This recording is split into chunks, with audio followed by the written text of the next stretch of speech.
Hello नमस्कार वणक्कम। Chapter 2 reshaping India's political map यानी कि भारत का जो राजनीतिक नक्शा था उसको जो रीशेपिंग करने की जो पूरी प्रक्रिया थी, जो भी इतिहास में हुआ उसका एक्सप्लेनेशन वीडियो यानी कि 5वां नंबर जो कि आखिरी पार्ट है वो अब हम हिंदी में समझाएंगे। इसके इंग्लिश के 5 वीडियोस कर दिए गए हैं, हिंदी में 4 वीडियोस भी पहले कर दिए गए हैं। मैं उम्मीद करता हूं आपने उनको देख लिया है, समझ लिया है, क्योंकि एग्जामिनेशन पॉइंट ऑफ व्यू से ये चैप्टर आपके लिए काफी इंपॉर्टेंट है।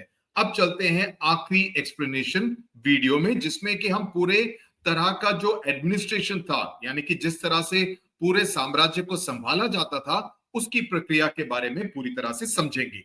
अब जहां तक दिल्ली सल्तनत का सवाल था, दिल्ली सल्तनत के बारे में जो हमने पहले के वीडियो में पढ़ा, दिल्ली सल्तनत के टाइम का सिस्टम क्या था ना। दिल्ली सल्तनत के टाइम में पूरा राजनीतिक सिस्टम सुल्तान के आसपास ही घूमता रहता था। The complete authority as the political and military head. Now वे ही सबसे बड़ा बॉस होते थे पॉलिटिकली और मिलिट्री के मामले में भी। अब जहां तक सुल्तान की जो जितनी भी रिस्पॉन्सिबिलिटीज थी, जितनी भी ड्यूटीज थी, ओके, जितने भी काम थे, वो अपने इलाकों की सुरक्षा करते थे, उसके साथ साथ टैक्स कलेक्ट करते थे और पब्लिक अफेयर्स यानी कि लोगों के मामलों पर नजर रखते थे। तो ये थी उनकी 3 प्रमुख काम जो कि वो करते थे। इसके लिए उनके एक काउंसिल ऑफ मिनिस्टर्स होती थी जो उनकी मदद करती थी, उनकी सहायता करती थी, ताकि वो ये सारे काम, ये तीनों काम बखूबी निभा सके। अब आगे चलते हैं कि इक्ता सिस्टम क्या होता है। इक्ता सिस्टम के बारे में आपसे प्रश्न जरूर पूछा जा सकता है, 2 मार्क का या 3 मार्क का ना। सुल्तान ने कुछ इलाकों को इक्ता कहा था, ओके, टेरिटरीज मतलब कुछ इलाके जिनको कि इक्ता का नाम दिया गया था। अब ये इलाके नोबल्स या इक्तादार्स को दिए जाते थे ताकि वे वहां से टैक्स कलेक्ट कर सकें। ओके, नोबल्स मतलब जो कि बड़े ओहदे पर रहते थे, ज्यादा धनी लोग थे, उनको ये अधिकार दिया जाता था कि आप वहां से अपना टैक्स यानी कि कर वसूल कर सकते हैं और जो भी टैक्स आता था उसमें से अपने खर्चे निकालकर वो बाकी पैसा सुल्तान के खजाने में बेच देते थे। ओके, तो ये काम करना पड़ता था इन इक्तादारों को। ओके, इससे सुल्तान को एक लॉयल नेटवर्क मिल गया। ओके, उससे सुल्तान को एक लॉयल नेटवर्क बन गया जो कि उनके अधीन होते थे। लेकिन ये पोस्ट हेरिडिटरी नहीं था, यानी कि बाप से बेटे को नहीं मिलता था। ज्यादा टैक्स का बोझ खासतौर से किसानों पर पड़ता था और कई बार बहुत क्रूअल तरीके से, काफी क्रूर तरीके से वसूली भी की जाती थी इन टैक्सेस की। ओके, अब हम चलते हैं कि अकबर के टाइम पर किस तरह का एडमिनिस्ट्रेटिव फ्रेमवर्क निभाया गया मुगल साम्राज्य में। ना अकबर ने एडमिनिस्ट्रेशन को और ऑर्गेनाइज बनाया, मतलब सब कुछ थोड़ा सिस्टमैटिक कर दिया। ये एक तरह का क्रेडिट जाता है अकबर को। लेकिन उनके जो लेकिन नहीं, लेकिन उनके जो कोर्ट में, दरबार में जो मुख्य ऑफिशियल्स थे उनके नाम जानना भी आपके लिए जरूरी बन जाता है। पहला तो होता है दीवान। दीवान मतलब कि जो पैसे और फाइनेंसेस को संभालते थे। देन होते हैं मीर बख्शी जो कि आर्मी और मिलिट्री के मामलों पर नजर रखते थे। उसके बाद आते थे खान सामान। खान सामान मतलब व्यापार, पब्लिक वर्क्स, कृषि या रॉयल हाउस होल्ड का इंचार्ज उनको माना जाता था। उसके बाद आते थे सदर। सदर मतलब जो कि न्याय, धर्म और एजुकेशन के मामलों पर नजर रखते थे, उनकी जिम्मेदारी होती थी। अब पूरा साम्राज्य 12 सूबा, प्रोविंसेस का मतलब होता है हिंदी में सूबा, 12 सूबों में बट जाता था, बटा हुआ था और हर सूबा के लिए एक अलग अफसर होता था। सरकार के अलग अलग अफसरों के बीच चेक्स एंड बैलेंसेस रखने के लिए, ताकि कोई ज्यादा पावरफुल ना हो जाए। तो ये माना जाता था कि एक अफसर दूसरे अफसर पर भी नजर रखेगा, ताकि ये ना हो कि एक आदमी, एक अफसर कुछ ज्यादा ही शक्तिशाली बन जाए। ऐसा नहीं होता था। इसके साथ साथ गांवों को लोकल सिस्टम वैसे का वैसे ही चलता रहा और गांव के लोग अपने छोटे मोटे काम खुद ही मैनेज कर लेते थे। अब हम चलते हैं दूसरा जो इक्तदारी की तरह उसके आगे की प्रक्रिया में मनसबदारी सिस्टम है। इसके बारे में भी आपसे प्रश्न पूछा जा सकता है और ये इंस्टीट्यूट किया गया था अकबर ने। ना अकबर ने मनसबदारी सिस्टम शुरू किया और हर मनसबदार यानी कि अफसर को एक रैंक दी जाती थी। उस रैंक के हिसाब से उसे कुछ सैनिक, कुछ घोड़े, कुछ हाथी या कुछ ऊंट रखने होते थे। इससे राजा के पास जरूरत पड़ने पर तुरंत एक बड़ी आर्मी तैयार हो जाती थी बिना एक परमानेंट आर्मी को रखे। यानी कि अगर ये मनसबदार अपने लिए इस तरह की सेना को हमेशा तैयार रखे तो उस सेना का फायदा अकबर या कोई भी सम्राट उठा सकता था। तो ये इसका एक बड़ा फायदा था। इसके साथ साथ रेगुलर इंस्पेक्शन होते थे ताकि कोई चीटिंग ना करे, ताकि कोई धोखा ना दे। मनसबदार को सैलरी के रूप में जमीन या जागीर दी जाती थी, इसलिए उन्हें जागीरदार भी कहा जाता था। तो अगर आपसे प्रश्न पूछा जाए कि जागीरदार नाम कहां से आया है, इनफैक्ट यहाँ पर हैदराबाद में जागीरदार कॉलेज भी है। तो जागीरदार बेसिकली एक ऐसे व्यक्ति को कहते थे जिनको की तनख्वाह के रूप में जमीन दी जाती थी और उस जमीन को जागीर कहा जाता था। ओके, अब चलते हैं non Muslims in administration. Akbar के समय पर रिलीजियस टॉलरेंस बढ़ी थी, यानी कि हिंदुओं को, बाकी धर्मों के लोगों को भी नौकरियां दी जाती थी, लेकिन फिर भी नॉन मुस्लिम्स का प्रपोर्शन एडमिनिस्ट्रेशन में मुसलमानों के मुकाबले कम ही था, यूजुअली 1/3 से ज्यादा नहीं। तो अगर 2/3 लोग मुसलमान हैं तो 1/3 लोग ही बाकी धर्म के होते थे। जो फॉरेन ओरिजिन के मुस्लिम अफसर होते थे उनको इंडियन ओरिजिन अफसरों से ज्यादा इंपॉर्टेंस दी जाती थी। तो ये एक प्रमुख बात थी। ये that was the case in most Mughal darbars और इन द मुगल एडमिनिस्ट्रेशन। अब हम चलते हैं तोडरमल का जो रेवेन्यू सिस्टम था ना। अकबर के जो वित्त मंत्री थे उन्होंने एक रेवेन्यू सिस्टम को गठित किया, उसको काफी एफिशिएंट बना दिया। जमीन की डिटेल सर्वे कराई गई, हर फसल की एवरेज यील्ड और प्राइस निकाली गई। उसके साथ साथ उसी के बेसिस पर टैक्स भी डिसाइड किया जाता था कि जितना हर क्रॉप पर कितनी कमाई हुई है उतना ही कर हर किसान को देना पड़ेगा। इससे टैक्स कलेक्शन काफी आसान हुआ, राज्य की इनकम भी बढ़ी, साथ ही सिस्टम भी काफी सही लगने लगा क्योंकि सब कुछ एक तरह के रिकॉर्ड में ही दस्त था। ओके, उसमें लिखा गया हुआ था। अब हम चलते हैं पीपल्स लाइव्स एंड इकोनॉमी की तरफ। Okay, peoples lives and economy.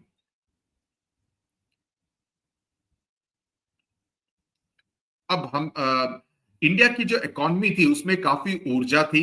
Okay, now 13वीं सदी से लेकर 17वीं सदी के बीच में रूलर्स चाहे बदलते रहे हो लेकिन भारत की इकोनॉमी हमेशा एक्टिव रही। नाउ कृषि एक तरह का फाउंडेशन था। ओके, कृषि के बेसिस पे, बिकॉज अभी आज की तारीख में भी भारत को एक कृषि प्रधान देश ही माना जाता है। तो कृषि फाउंडेशन थी और साथ में हैंडीक्राफ्ट्स हुआ। Okay, based on agrarian foundation. इसके साथ साथ आर्टिसन के इंडस्ट्रीज, उसके साथ जो टेम्पल्स के आसपास छोटे छोटे बाजार, व्यापार, सब कुछ बूम पर रहा और हर कम्युनिटी का अपना काम होता था। जैसे जातीस और ब्रिल्स जैसे श्रेणीज के बारे में हमने पहले पढ़ा है। लोग अपना काम जनरेशन तर जनरेशन करते थे जिससे कि जो अर्थव्यवस्था थी काफी स्टेबल रहती थी। तो श्रेणी और जातीस के बारे में हमने ऑलरेडी पिछली क्लास में पढ़ लिया था। अब हम चलते हैं इंफ्रास्ट्रक्चर की ओर। इंफ्रास्ट्रक्चर और डेवलपमेंट की अगर हम बात करें तो दिल्ली सल्तनत के टाइम पर नॉर्थ इंडिया में काफी अच्छे रोड बने, कुछ पुल भी बने, कुछ कैनाल भी बने और मुगल साम्राज्य के समय पर और भी ज्यादा प्रोग्रेस हुई। नए शहरों को बनाया गया और जितने भी सिंचाई के सिस्टम्स थे उनको ज्यादा एक्सपैंड किया गया। तो खास तौर से नए सिटीज और इरिगेशन के प्रोजेक्ट्स पर काफी ध्यान दिया गया। ओके, अब हम चलते हैं करेंसी की तरफ ना। इस टाइम पर अलग अलग मेटल्स की कॉइन्स चलती थी। सिल्वर का रुपया या कॉपर का दम काफी फेमस था। So the dam of copper and रुपया ऑफ सिल्वर, मतलब एक ऑर्गेनाइज्ड मनी सिस्टम डेवलप हो चुका था। यह भी एक खास एस्पेक्ट था ऑफ द एंटायर एडमिनिस्ट्रेशन। अब कृषि, जैसे मैंने कहा, पूरे अर्थव्यवस्था की रीढ़ की हड्डी थी। नौ कृषि उस समय पर मेन इकोनॉमी थी और जितने भी शासक थे उनकी भी जितनी भी इनकम थी वो एग्रीकल्चर टैक्स से ही आती थी। यानी कि जो भी कृषि करता है किसान, उस पर आप कर लगाओ ताकि उसे सरकारी खजाने में काफी पैसा आए। तो ज्यादातर लोग फसल का 1/5 हिस्सा, 1/5 हिस्सा टैक्स में लेते थे। सो 1/5 ऑफ द एंटायर प्रोड्यूस। सो अगर किसी ने 100 केजी अनाज प्रोड्यूस किया है तो उसका 20 केजी अनाज राजा को या सम्राट को देना पड़ता था, लेकिन कुछ लालची शासक आधे तक यानी कि 20 के बजाय 50 केजी यानी कि आधा प्रोड्यूस भी उनसे ले लेते थे अगर कोई शासक ज्यादा लालची है तो। एक इरिगेशन सिस्टम यानी कि सिंचाई का जितना भी सिस्टम है वो काफी बेहतर होता रहा, जिससे कि मल्टीपल क्रॉप्स उगाने में किसानों को काफी मदद मिली। कि ऐसा नहीं है कि सिर्फ आप धान ही उगाएंगे या सिर्फ कपास ही उगाएंगे या सिर्फ गेहूं ही उगाएंगे। कुछ एक सीजन में आप सब्जी उगा सकते हैं, कुछ में दाल उगा सकते हैं, कुछ में चावल उगा सकते हैं, कुछ में गन्ना उगा सकते हैं। तो अलग अलग तरह के क्रॉप्स भी उगाने लगे किसान, क्योंकि उनको सिंचाई के साधन बेहतर होने लगे और उससे उनको मदद मिली कि पूरे साल 12 महीने कुछ ना कुछ क्रॉप्स को वो उगा सके अपने खेतों में। तो फूड क्रॉप्स का जहां तक सवाल है उसमें चावल हुआ, गेहूं हुआ, बार्ले हुआ, दाल हुआ, गन्ना हुआ और स्पाइसेस हुए। तो नॉन फूड क्रॉप्स में कौन से थे?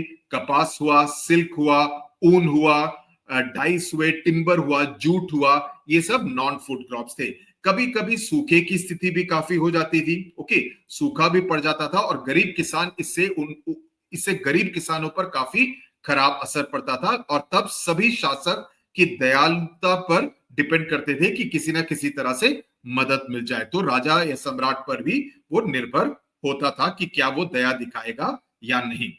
इसके आगे है क्राफ्ट्स एंड मैन्युफैक्चरिंग की बात। अब क्राफ्ट्समैन उस टाइम पर इंजीनियर्स जैसे थे, यानी कि वे हथियार और बर्तन, जेवरात सब बनाते थे, ये सभी काम बनाते थे, यानी कि किसी ना किसी तरह के औजार बनाए जिससे कि लड़ाई में काम आए, युद्ध में काम आए, बर्तन हो, जवाहरात हो, सोने के जूल्स हो, या शिप बिल्डिंग का काम हो। तो शिप बिल्डिंग भी काफी डेवलप हुआ क्योंकि उसको नौसेना में भी उसका इस्तेमाल होने लगा, व्यापार में उसका इस्तेमाल होने लगा, क्योंकि रिवर और सी ट्रेड दोनों बहुत ही इंपॉर्टेंट थे।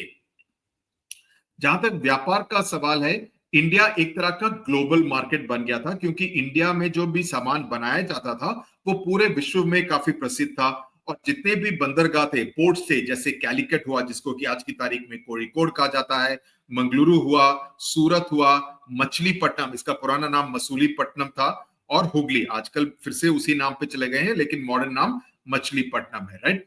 तो ये सारे माल बाहर, यहां से माल बाहर जाता था और इंडिया एक्सपोर्ट ज्यादा करता था और इंपोर्ट काफी कम। लाइक इंपोर्ट कुछ ही सामान को इंपोर्ट करता था लेकिन ज्यादा सामान वो एक्सपोर्ट करता था। तो इंपोर्ट्स में आते थे सिल्क हुए, घोड़े हुए, मेटल हुए और कुछ लग्जरी गुड्स। और जितने भी व्यापारी थे अरेबिया से या पर्शिया से या मध्य एशिया से, वो यहाँ के अलग अलग बंदरगाहों में आने लगे और इससे व्यापार को काफी बढ़ावा मिला।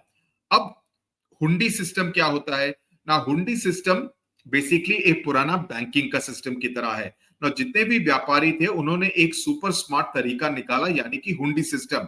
इससे वे बिना कैश कैरी किए एक जगह से दूसरी जगह पेमेंट कर सकते थे। जैसे कि आज की तारीख में यूपीआई हो गया, वो उस समय का हुंडी सिस्टम था।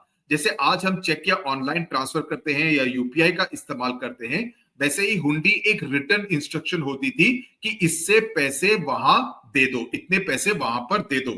इससे रॉबरी का रिस्क कम हुआ और व्यापार काफी सेफ हुआ, और इसे मॉडर्न बैंकिंग का स्टार्टिंग पॉइंट भी माना जाता है। मारवाड़ी जैसे कम्युनिटीज ने तो इसमें एक्सपर्ट लेवल मास्टरी भी हासिल कर दी है। ओके, तो ये हुआ जहां तक व्यापार का सवाल था। अब जहां तक मंदिरों का सवाल है, वो सिर्फ पूजा की ही जगह नहीं थी, वो एक तरह से आर्थिक रूप से केंद्र भी बन गए। सो टेम्पल्स उस समय पर इकोनॉमिक सेंटर्स में थे, क्योंकि जितने भी शासक थे और अमीर लोग थे वो वहां पर भूमि और सोना दोनों डोनेट करते थे, जिससे कि दना कहा जाता था। ओके, टेम्पल मैनेजर्स उस वेल्थ से सिंचाई के सिस्टम, टैंक्स हो या धर्मशाला बनवाते थे, तो उसका उपयोग इस तरह से किया जाता था। और वो मर्चेंट्स को भी काफी लोन देते थे, मतलब टेम्पल बैंक्स भी थे किसी हद तक, यानी कि किसी ना किसी तरह से टेम्पल भी एक तरह से जो लोन देते थे, तो टेम्पल बैंक्स भी एक तरह से बनने लगे। नाउ आम लोगों की कंडीशंस कैसी थी? नाउ शुरू में तो सब ठीक था, लेकिन 17वीं सदी में 1600 के अंत तक ओके हालत थोड़े से बिगड़ने लगे। किसान को कर और रेंट दोनों के देने के बाद कुछ बचता ही नहीं था, और कई लोग अपनी जमीन को खो बैठे और बॉन्डेड लेबरर बन गए, यानी कि उनको दूसरों के खेतों में काम करने का की मजबूरी आ गई। और क्राफ्ट्समैन और मजदूर लोग भी स्ट्रगल करते थे और वेल्थ रूलर्स, ऑफिसर्स और मर्चेंट्स के हाथ में कॉन्सेंट्रेटेड थी, यानी कि कुछ शासक थे या उनके दरबार में जो काम करते थे या अफसर थे या बड़े बड़े व्यापारी थे, उनके हाथ में ही ज्यादा धन दौलत कॉन्सेंट्रेट होने लगी। और जितने ज्यादा युद्ध होने लगे, उससे एक तरह से लोगों को एक जगह छोड़कर दूसरी जगह जाना पड़ता था। तो एक तरह से जो पूरा जो पॉपुलेशन था वो काफी हद तक डिस्प्लेस भी होने लगा। तो ये एक और बड़ी बात थी जो कि उस समय पर होने लगी। आगे चलते हैं सोशल और कल्चरल एस्पेक्ट, यानी कि सामाजिक और सांस्कृतिक एस्पेक्ट्स की तरफ नजर डालते हैं कि उस समय का जीवन कैसा था। रिलीजन के नाम पर, यानी कि धर्म पर नाम पर झगड़े तो होते थे, कई मंदिर और मस्जिदें भी तोड़ी गई, लेकिन ज्यादातर लोग शांति के साथ रहते थे और एक दूसरे पर इकोनॉमिक डिपेंडेंसी थी ना, क्योंकि अगर व्यापारी मुसलमान होगा तो अगर उसको खरीदने वाले हिंदू हो सकते हैं, या दूसरी तरफ हिंदू कोई व्यापारी होगा, मुसलमान लोग उधर से खरीद सकते हैं। कपड़े के व्यापारी हो सकता है हिंदू हो, दूसरी कोई चीज को बेचने के लिए कोई मुसलमान हो, तो एक दूसरे पर इकोनॉमिक डिपेंडेंसी भी काफी थी, इसलिए कॉपरेशन बना रहा। और जितने भी शासक थे उन्होंने कला और आर्किटेक्चर को सपोर्ट किया और कम्युनिटीज ने भी अपनी ट्रेडिशंस को कंटिन्यू रखा, मिक्स होकर नया इंडियन कल्चर बना। तो ये था as far as the social and cultural aspects. तो एक तरह से काफी डिपेंडेंसी हुई। हाँ, एक तरफ कुछ मंदिर और मस्जिदों को तोड़ा गया, वो सब काम होता रहा, लेकिन वो सब डेवलपमेंट्स भी हुए, लेकिन उसके साथ साथ शांति भी बनी रही ज्यादातर इलाकों में। तो अगर हम पूरी तरह से ओवरऑल बात करें तो राजनीतिक जो इंस्टेबिलिटी थी, यानी कि अस्थिरता थी, उसके बावजूद, क्योंकि दिल्ली सल्तनत में हमने देखा अलग अलग डायनेस्टीज बनी, फिर उसके बाद मुगल साम्राज्य हुआ जिसमें कि एक तरह की स्टेबिलिटी आई, लेकिन इतने सालों में थोड़ी सी जो राजनीतिक उथल पुथल भी हुई, उसके बावजूद भारत ने अपनी आर्थिक शक्ति को दिखाया और सांस्कृतिक शक्ति को भी दिखाया, अपनी सांस्कृतिक धरोहर को दिखाया। इसी के वजह से भारत इतने साल तक सरवाइव करता रहा। कई सारी डायनेस्टीज गिरी, कई उठी, लेकिन भारत फिर भी खड़ा रहा और ये भारत की शक्ति को दिखाता है। जहां तक व्यापार और कृषि का सवाल है, वो ज्यादातर बढ़ते रहे और लोगों ने बार बार खुद को रीबिल्ड किया। कई बार सूखा पड़ा, लेकिन चूंकि सिंचाई के साधनों पर भी काफी दबाव डाला जाता था, काफी उस पर रुचि थी काफी सम्राटों और राजाओं की, तो उसके साधन बढ़े, तो इसकी वजह से किसानों को भी उससे सहायता जरूर मिली। और जहां तक आर्ट, म्यूजिक, संगीत, साहित्य और स्पिरिचुअलिटी का सवाल है, सबने मिलकर इस पीरियड को इंडिया का सबसे क्रिएटिव एज बना दिया। तो ये काफी बड़ी बात थी जहां तक भारत का सवाल है। तो कई सारा रिलीजियस टॉलरेंस भी हुआ, हालांकि बुद्धिस्ट, जैन, हिंदू, सिख्स, जोरास्ट्रियंस और आदिवासियों के खिलाफ कुछ तरह के अत्याचार भी हुए, लेकिन कई सारे शासक ऐसे थे जो कि एक तरह से ज्यादा टॉलरेंट और ब्रॉड माइंडेड भी माने जाते थे। इसके साथ हमारा पूरा दूसरा चैप्टर खत्म हो गया है। मैं उम्मीद करता हूं कि आपको पूरी तरह से समझ में आ गया है। मैं इसके टेस्ट पेपर्स हमारे वेबसाइट studywithsudhir.com पर बनाऊंगा। मे बी आफ्टर मंथ और सो सभी चैप्टर्स के अलग अलग टेस्ट पेपर्स बनाए जाएंगे, जिसको कि आप उस वेबसाइट पर देख सकते हैं, सॉल्व कर सकते हैं, ताकि आपको अपने एग्जाम में, और ये बिल्कुल लॉलीपॉप क्वेश्चंस तो बिल्कुल नहीं होंगे, इसमें थोड़े से टफ क्वेश्चंस होंगे, थोड़े इजी क्वेश्चंस होंगे, थोड़े मॉडरेट होंगे, ताकि आपके टेस्ट पेपर के साथ साथ पूरी तरह से रिवीजन भी हो जाए और एग्जाम में किस तरह से उत्तर लिखते हैं इसका भी आपको पूरी तरह से आइडिया मिल जाए। तो उन टेस्ट पेपर्स पर नजर जरूर डालिएगा। 1-2 महीने बाद वो टेस्ट पेपर्स भी वहां पर पब्लिश हो जाएंगे, ओके, जब मैं पूरा सिलेबस खत्म कर दूंगा। टाटा, bye bye, thank you very much, नमस्कार।